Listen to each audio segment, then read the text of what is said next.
Vay dünya dünya çi berehmi tu dünya çend kesandın av derdu xemê de dîhelî jînekan re her tiştê ku dixwazin didî başan dibî paşêj xiraban re dimînî hinek di qesran de hinek di xan û malan de keda min da telê tu evvala derxistî rûyekî te zivistane yê din jî havîne ez çawaş te hez bikim bêje dünyaya derevîn. Ve dünya dünya derevini dünya eve adaleta tebije dünyaya derevin Gülcü bilbil aslan did kanalvan hışti kesin kwezez dikirj min dizini dünyaya derevin Ve dünya dünya derevini dünya eve adaleta tebije dünyaya derevin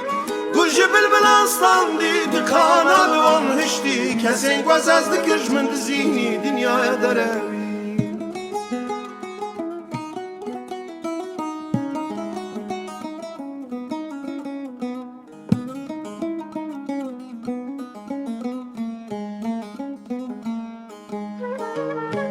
Tu her gavlı kallaşan keni serê min te xwar carekê jî min re nekirî kwez bibim dilşad